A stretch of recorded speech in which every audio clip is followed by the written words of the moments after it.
The garden. Everyone loves the look of a beautiful garden, but not everybody likes the work of a beautiful garden. So how can you have the look without the work? We're gonna break it down for you.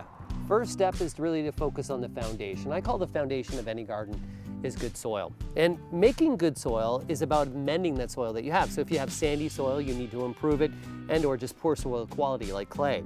This is organic matter, and this is also known as compost. You can see how it clumps in my hand and breaks away.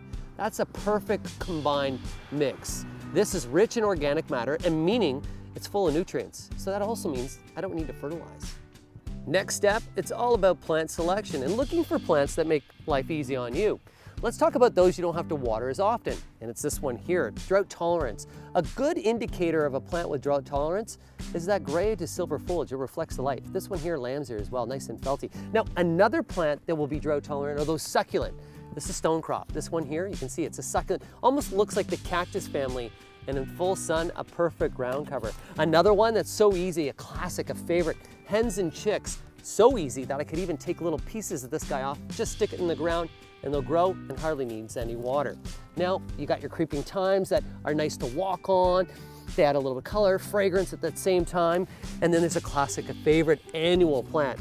This one right here is called Portulaca. And Portulaca loves it hot, loves it dry, and will flower all season long. So if you want to cut down work, it's about the easy plants and selecting those you don't need to water as often. Containers. Everyone thinks they're easy, and they're meant to be easy. Now, let's kind of talk about 3 things to make them easier for you. Number 1, not all pots are created equal. You can see this one here doesn't have a lot of mass for soil. I like pots that are a little bit larger.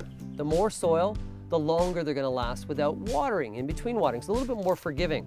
So look for pots that are a little bit more, that have more of a soil capacity. Those little 4-inch ones, they'll dry out way too quick. Now, this guy here, the next thing that you want to do is make sure the plant material that you're selecting, that is the pot material you're selecting, won't break during the winter months. If this freezes in the winter and expands, the water will expand, it'll crack the pot. Now, you can see with the self-watering containers, this right here is a little basin in the bottom. That basin holds water but keeps the plant's roots out. So that's all about drainage. So when it comes to container gardens, think about number 1, soil capacity, number 2, the right material, and number 3, make sure there is some drainage.